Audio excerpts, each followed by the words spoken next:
সরকার যেভাবে অর্থনীতিকে ধ্বংস করেছিল, আমরা চেয়েছিলাম অর্থনীতিকে পূরণ হবে, কিন্তু এই সরকার আসার পরে সরকারের প্রত্যাশা সেটা পূরণ হয়নি।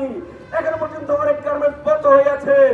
আমাদের দুটি খাতের মধ্যে অন্যতম খাত হচ্ছে গার্মেন্টস খাত, সেটিকে ধ্বংস করেছে, এখন ধ্বংস করে পায়দারা করছে প্রবাসী রেমিটেন্স খাত। অতএব আমি বলতে চাই, প্রিয় সাংবাদিক বিন্দু, আপনারা শুনে রাখুন, প্রবাসীরা আমাদের ভাই, তারা এই দেশকে ভালোবাসে। যদি আপনি দেশপ্রেমিক খুঁজতে চান, দেশপ্রেমিক খুঁজে বের করতে চান, তাহলে প্রবাসী জিজ্ঞেস করুন তারা এই দেশকে কতটা ভালোবাসে। 2024 সালে যখন আমরা আহ্বান করেছিলাম শেখ হাসিনাকে আপনারা হত্যা বন্ধ করুন, তারা আমাদের টাকা সাড়া দিয়েছিল। তারা একযুগে সৌদি আরব, ইউএসএ, ইংল্যান্ড, জার্মান, কানাডা সকল রাষ্ট্র তারা বাংলাদেশ সেখান থেকে অর্থ দেওয়া বন্ধ করে দিয়েছিল। এটা থেকে বুঝতে পেরেছি তারা এই দেশকে ভালোবাসে, এই দেশকে এগিয়ে নিতে চায়, তারা শাসন মুক্ত হতে চায়, এই দেশের জনগণকে তারা ভালোবাসে।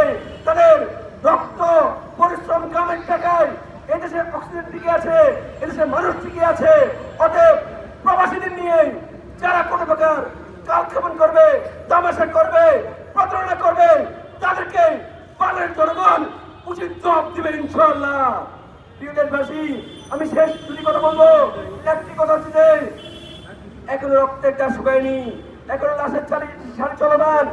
2000 অধিক ভাই শহীদ হয়েছে এই স্বাধীনতার জন্য, শান্তিপ্রিয় বাংলাদেশের জন্য, জনগণের জন্য।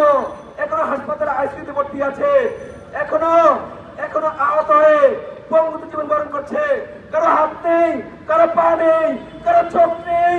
অতএব যারা এই বিপ্লবকে ব্যাহত করবে, এই স্বাধীনতাকে ব্যাহত করবে, এই গণ অভ্যুত্থানকে ব্যাহত করবে, যারা আওয়ামী লীগের চামচামি করবে, দালালি করবে, ভারতের চামচামি করবে, দালালি করবে, দূষণগিরি করবে, তাদেরকে বাংলার জমিন থেকে উৎখাত করা হবে। ধন্যবাদ সবাইকে। আসসালামু আলাইকুম।